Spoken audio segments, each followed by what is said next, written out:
If you're like any of the rest of us, one of the main reasons you drank is because you didn't want to have to deal with your emotions. There are a lot of reasons we end up using alcohol, but escaping emotions that we don't know how to cope with is one of the most common and one of the most common causes of relapse. If you've ever heard people talk about processing emotions and didn't really understand what that means, this episode is for you.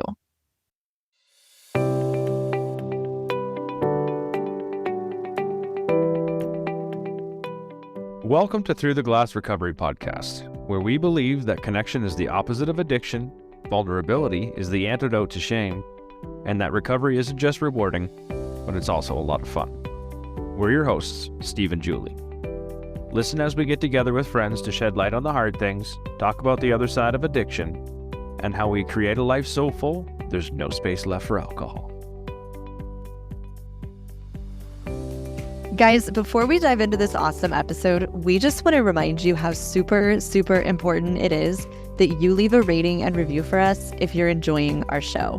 We know that over half of our listeners are using Apple Podcasts, and that's one of the most important places to leave a rating.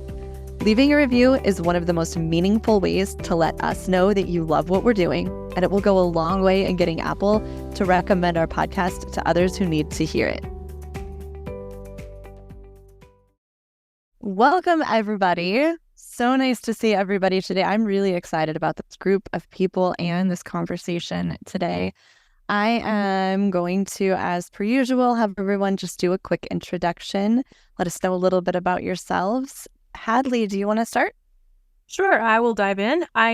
First of all, I'm so happy to be here. I'm grateful that you all invited me. My name is Hadley, and I am a mom of 3 boys and a runner and a writer, and I'm actually working right now to publish my first book. I have been sober for 2 years and 1 month as of tomorrow, and the way I always describe it is, thank you. For me, it wasn't about how much I drank or how often I drank. It was about how I felt about myself when I did. And I just had to make the change. And here I am, and I haven't looked back. It was the best choice I ever made. Awesome. Really cool. I love that. It doesn't have to be how much you drink or anything. It's just about how it's affecting you, right? So yeah, that is exactly true. And we met Hadley on social media. We're going to include her links and everybody's links in our show notes just so our listeners can find them and keep in touch with them and follow along with their journeys too. So next we will go with Monica. Hi. Thank you so much for inviting me to this, my very first podcast. I'm Monica. I'm from Southern New Jersey. I'm 54. I'm mom of 3 grown adults who are now. I'm an empty nester, a new empty nester. I've been sober for, end of June was 3.5 years. New Year's Eve day in 2019, decided on the biggest drinking night of the year that was it for me. I was done killing myself, basically. Made the decision to live and that I needed to turn my life around, and I was done making life hard on myself. It has completely changed my life. I wound up opening my own massage studio and practice, and I've been fully booked for the past year. I'm doing things I would have never done had I still been drinking. Amazing. That's amazing. That is so inspiring. And I will just tell our listeners, Steve and I have both known Monica since the beginning of our own recovery journeys. So it is an absolute honor to finally have you here with us. And yeah, she's been a big part of it and a big inspiration to both of us. So really, really excited to have you here today. I'm honored to be asked to do this. Thank you. Yeah. Thanks for being here. And then last but certainly not least is our semi-regular Michael. How are you tonight? I'm good. Thanks for inviting me back, Steve and Julie. It's always a pleasure. My name is Michael. I'm 43. I am in Albuquerque, New Mexico, and I am the mom of 3 fur children. I have 2 basset hounds and a pit bull, and they, fill my house with love and dog hair. My recovery journey started around 2009. So I've been in and around recovery for a long time. It has not been linear. And so most recently, I actually drank a couple days about 30 days ago. But I've found that, after every slip, there's an opportunity to get back up, but I've gotten better at it and focus all the energy on keeping coming back and keep putting one foot in front of the other. So. Absolutely. Well, thank you so much for being back. It's lovely to see you. And for our topic today, the more I talk to people in recovery, the more I realize how many of us never learned to process our emotions in healthy ways. For the vast majority of people who struggle with addiction and problem drinking, not being able to move through emotions is a primary cause of their substance use. So tell us, over the course of your recovery journey, what have you learned about processing your emotions in a healthy way? What does that process look like for you? Are we going in order? Do you want me to dive in? Just go for it. Anybody, go for it. If you have something to say, that's perfect. So when you sent us the topic and I read it, I immediately had two thoughts that came into mind, two sort of different ways that I related to this topic. And the first was sort of the more obvious, and I can go into this later, right? As an adult using alcohol as a crutch when I was sad, when I was stressed, when I was disappointed, whatever, you name the emotion. And it was like you drink to not deal with it. So, there was a whole brand of dysfunction that came along with that. But what really jumped out at me was thinking back to the very first time I drank, the first time I got drunk. I was 14 at a party, and it was huge on so many levels because I'm a huge introvert, right? And as a teenager, that came out as, I really struggled with my social life. I struggled to fit in. I desperately wanted to, but I was shy and I was awkward and it was just painful, right? And so that very first time I got drunk, I thought, this is it. This kind of erases or takes away all the things that I didn't like about myself and my personality. And so I started drinking to kind of lubricate myself through those social situations. It was like my social armor.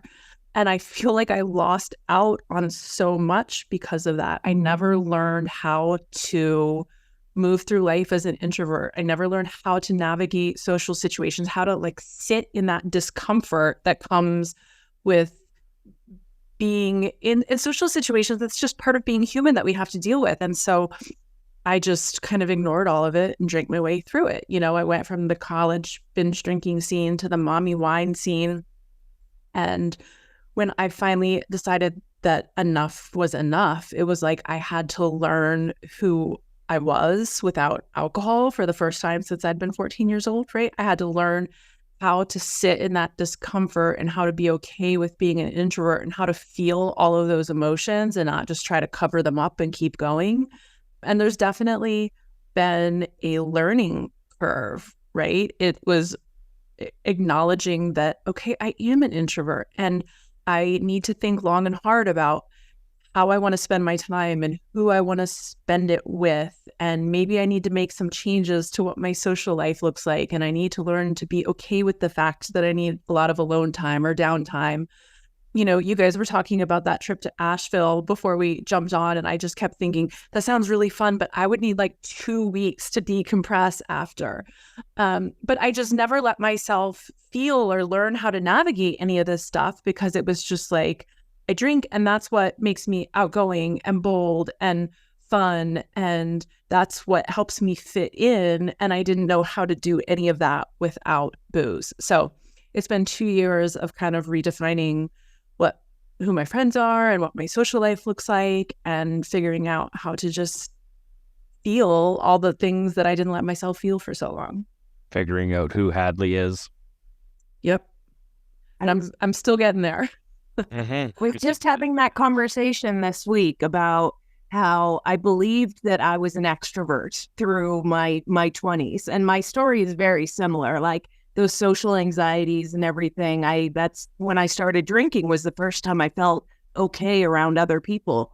But yeah, throughout my 20s, I was always at a bar, at a party, surrounding myself with people constantly. And it wasn't until I, actually had a little bit of time under my belt that I started to realize that no, like people exhaust me. And I had no idea in my drinking days. I think I was just surrounding myself with people who made me feel better about my drinking because they drank like I did. So yeah, the even just self-discovering my introverted tendencies did not happen until much, much later in life than it would have if I wasn't busy numbing all those feelings out. Yeah, I think a lot like Hadley. I drank a little bit. I just experimented a little bit in my teens, but I learned in my teens to kind of to shut everything down, right? So I think in our teens, that's when we're supposed to start learning how to navigate emotions and navigate feelings. And the feelings get bigger because life is starting to get bigger and more real, and the world is affecting us more as teenagers. And if we don't learn as teens how to cope with life in a healthy way, then we find some way to cope with it in an unhealthy way.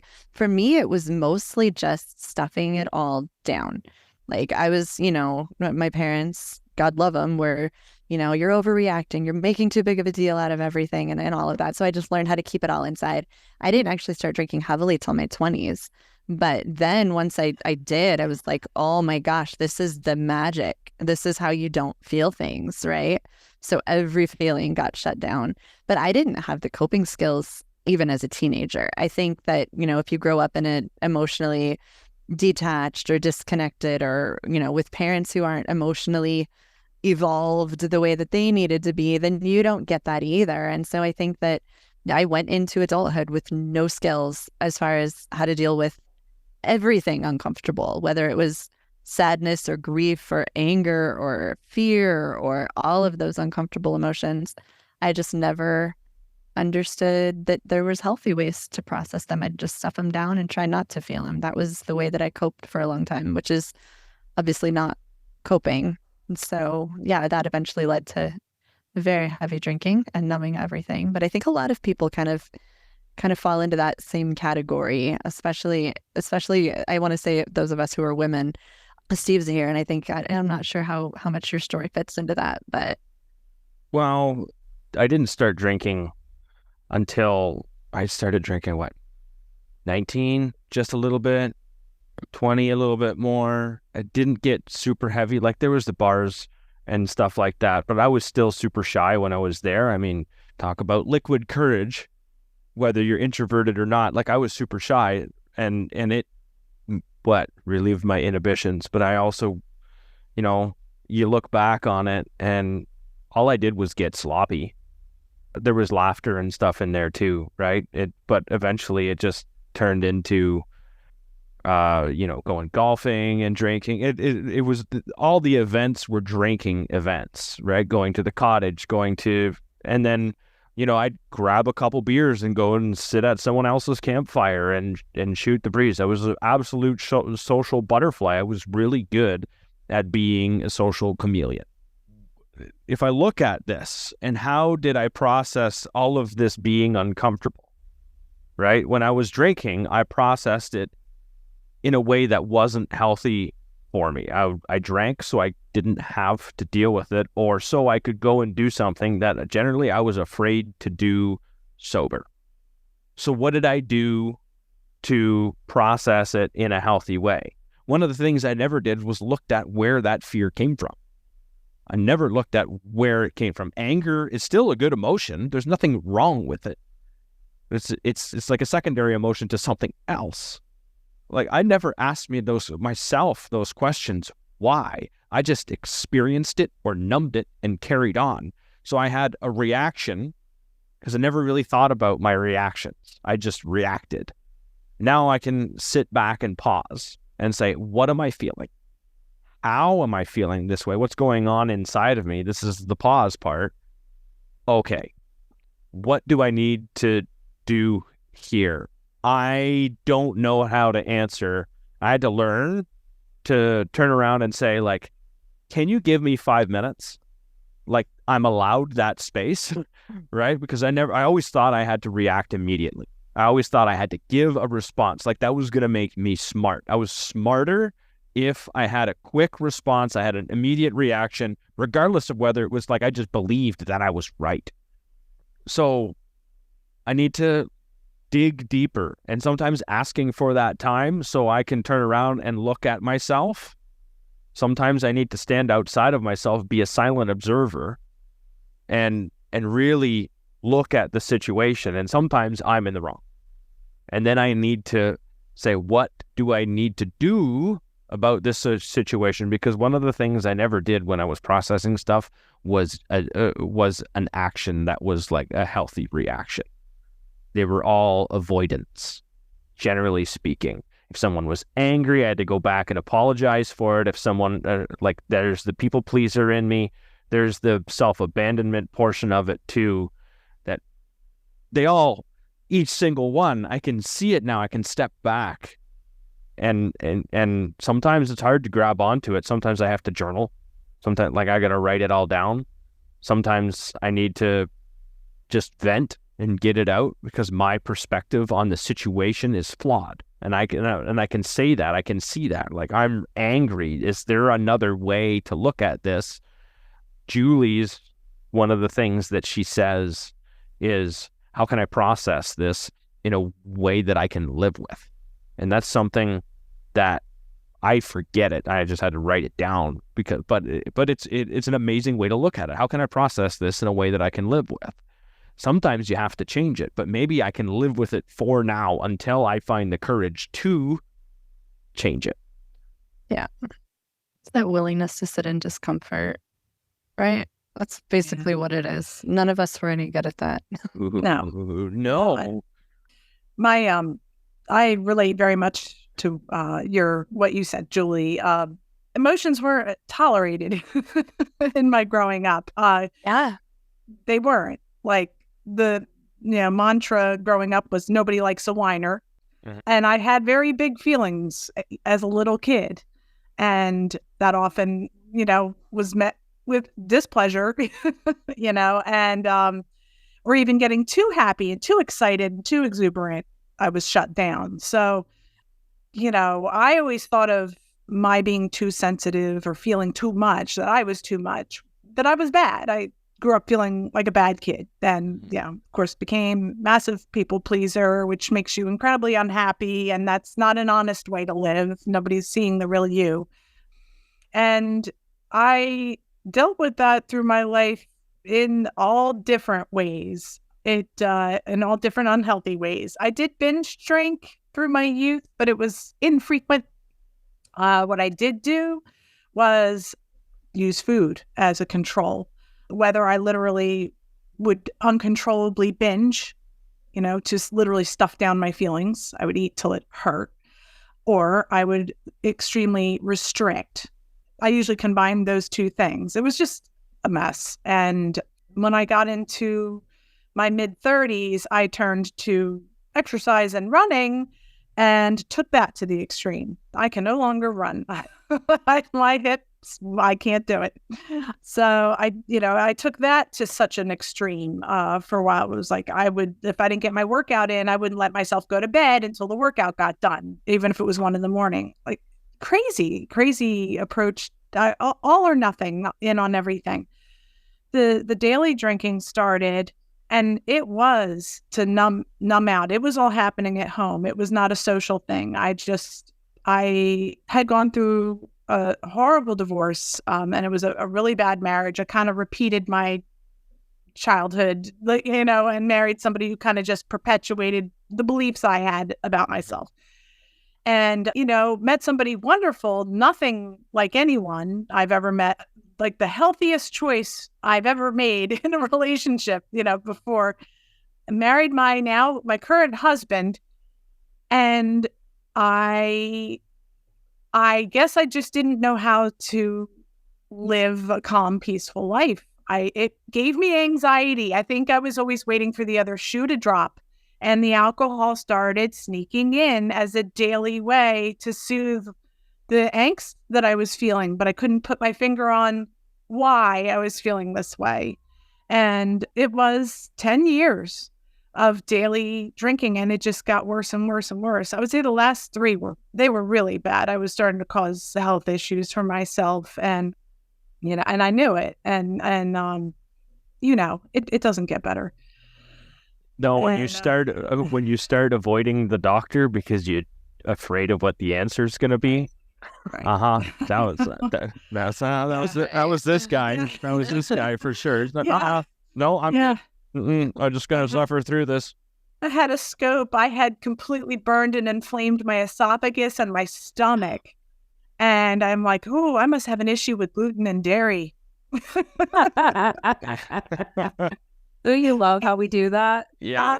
Yeah. Can't be the 2 bottles of wine I was drinking by myself every night on the couch watching Netflix with my husband and just not remembering anything we watched or, yeah, it's just that's what I did. And it's funny. I've heard others say they had like a drinking voice, like a little voice in their head telling them I need a drink. Mine was always, I don't want to feel this. And Yes. I remember me thinking that I don't want to feel this before starting for the evening. Yeah. So what does that look like? How do you get to the point where you stop numbing and start learning how to feel things? Because I know for me, once I stopped drinking, the first thing I did was just go back to like stuffing everything down, right? Like I would just ignore everything and ignore it because I had no idea yet what to do with it. Like I knew I couldn't drink anymore. That could not be an option. But then the learning how to actually feel the things in a way that wasn't destroying me from the inside out has been a really long process. And I think that looks different for everybody. Like I would love to hear what some of you guys have learned, because I know no 2 paths, no 2 journeys are the same. I would say I had this aha moment. It was quite a few years ago now, but it always sticks with me in an AA meeting where somebody said, you are in control of your emotions, not the other way around. And that was like a gut punch to me. I had never even thought about questioning my feelings, much less like trying to have any sort of control over them.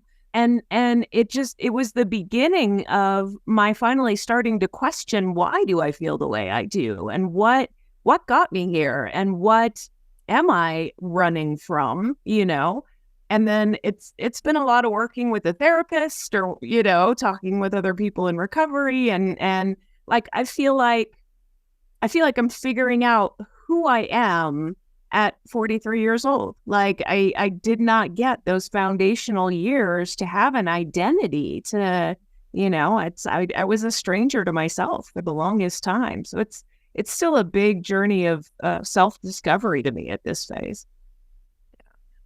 I agree. The self-discovery is huge. And what I sort of found was in my adult years, I fell victim to the whole like mommy wine culture narrative, right? I'm stressed. Being a mom is so hard. The kids are throwing tantrums, one thing after another. So I'm going to drink because that's what kind of the world is telling me is going to solve those problems, right? And it just kind of kept escalating. And like so many people through the pandemic, I kept turning to it more. It was like, it wasn't as much a social thing anymore because we were all home, right? So now it suddenly was okay for me to be drinking wine during the day. And there's one day, one moment that always kind of sticks out in my mind when I think about this. We had a rough 2020 on lots of levels, but my husband was diagnosed with cancer and he's fine now. But he was diagnosed in like April of 2020. So we're in the middle of the shutdown, all of this. And we were at our lake house. And right before he was supposed to start chemo, he got laid off from his job. Right. So I was like, it was like my knees hit the floor kind of moment. I was, feeling all the feelings. And the way I handled that after my husband told me was I went down to the dock to call my best friend and cry on the phone. And I chugged 2 White Claws while I was talking to her because that felt like a totally appropriate thing to do, right? We had just gotten this news, like this was all crazy. The world was burning. Now cancer layoff, like I need a drink. And so that's what I always think about. Like, that's how I was processing my emotions. And it was awful. I mean, I was lucky I didn't have like underlying trauma, and I sort of discovered as I stopped drinking and the months kind of ticked by, it almost felt like I'd found a shortcut to feeling the feelings again, because the pattern I realized was I would be stressed, I would be upset, I would be whatever, name your emotion. And so I would drink and I would feel good for like 5 minutes, you know how that works. And then it doesn't really help anymore. And then I would have the shame and the regret and the guilt. And then those emotions would be back and I'd either have to finally deal with them or I would start the whole cycle again. It was like I was just kicking the can down the road. But I finally realized when I removed alcohol from the equation, it was like, I get to skip all of the middle. Like, I have to learn how to feel the emotions, but I get to skip the shame and the regret and the drinking part of it. I get to tackle the emotion head on, and then I can move on, right? And that was my own way of kind of like rationalizing and coping, but it helped. And it was like, okay, the alcohol wasn't really making anything better. It was just sort of delaying all the crap I was going to have to deal with. I'm still going to have to deal with it. And so that kind of recognizing that pattern gave me the motivation to keep going, right? And to realizing that I'd never wanted to go back to that place. Nothing like emotional procrastination. Yeah. That's like all drinking is. I think almost all of us thought we were drinking those hard emotions away. And really all you're doing is putting it off so that you have to deal with it a little bit later, generally with a hangover and some anxiety to go with it. And it just magnifies the emotions and the problems like so much more. I have a really hard time now like shutting things down. I can't put things away anymore.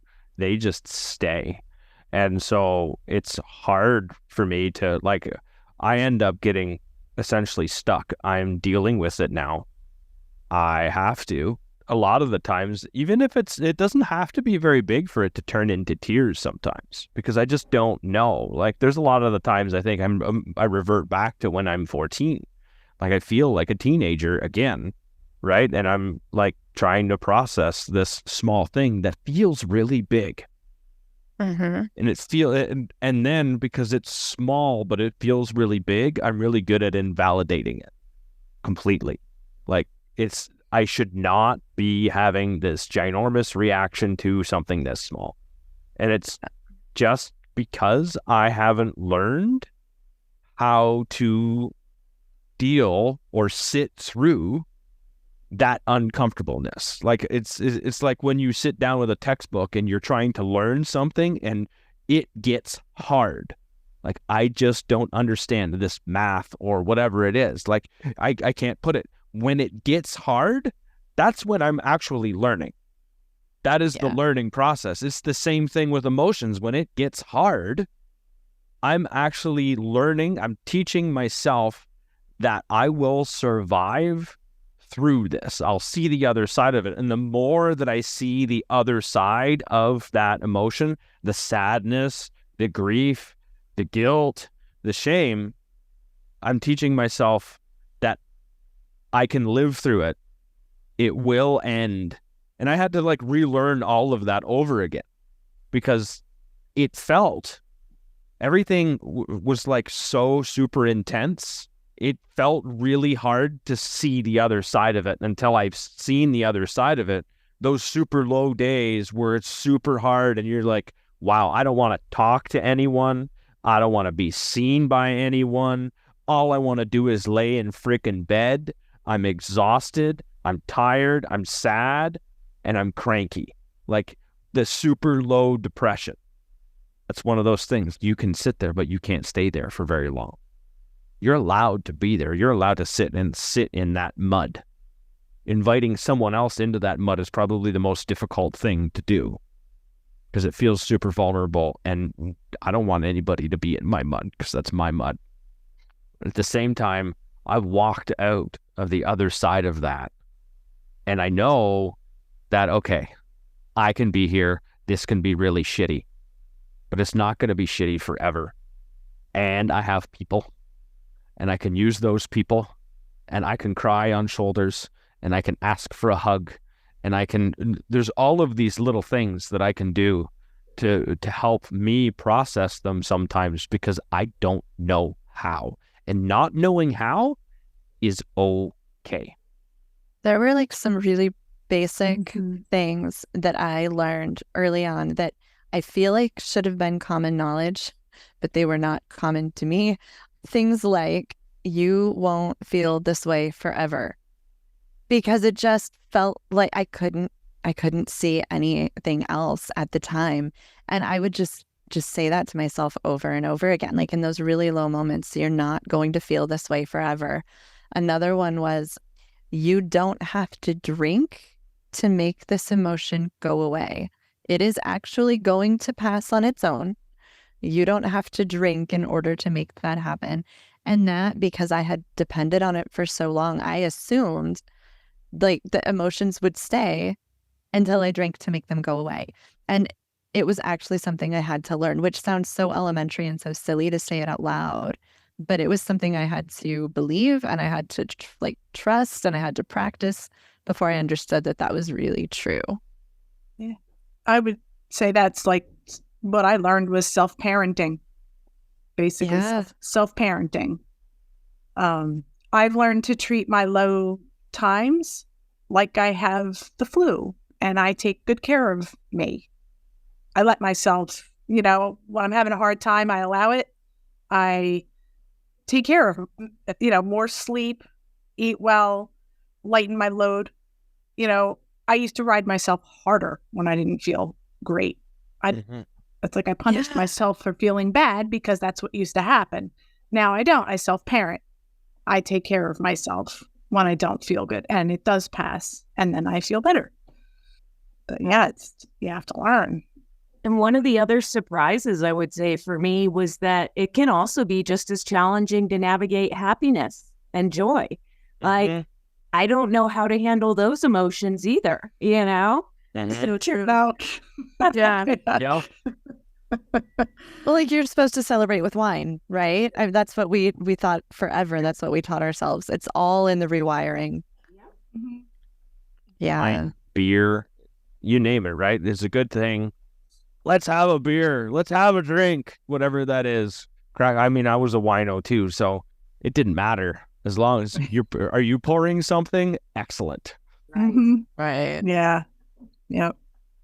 Yeah. I mean, there definitely didn't need to be a reason for me to drink, but a lot of times there was. And a lot of times it was just because I wanted to escape, for sure. Well, you could always find a reason, right? Because we've turned everything, like Steve was saying, we've turned everything into an excuse to drink. So it's easy to do. Yeah, for sure. We talked about a lot of awesome things here tonight. Michael, you mentioned you are in control of your emotions. I think that is something that even when I heard that was like, what? People aren't making me feel this way. I get to actually choose that level of empowerment for that. Like I get to pick how I get to feel about this. And it's all the lens that I choose to see it through. It's okay to not know. I think a lot of the times when we drank, we drank to not deal with it because we didn't know how to fix it. And then we have to try and figure out how to fix it. And because there's no way it's okay. This is a new big emotion and I have to do something with it. It's okay to not know. It'll come just like the emotion passes. You won't feel this way forever. This too shall pass, because it does. It takes practice, learning how to deal with them, and then going back and reviewing, how was my reaction to this event? How could I do that better or differently?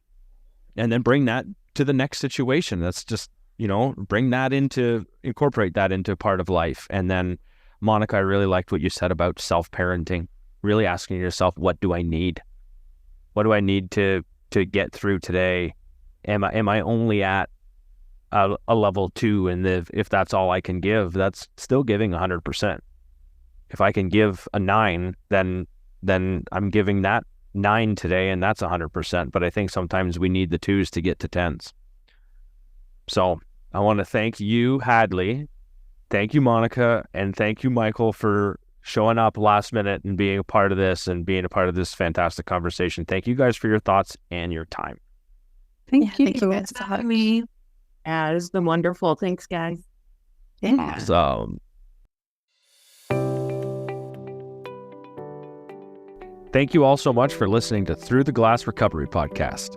Don't forget, if you'd like to get involved in the conversation as a guest on the show, you can email us at throughtheglassrecovery@gmail.com and let us know that you're interested. Again, that's throughtheglassrecovery@gmail.com.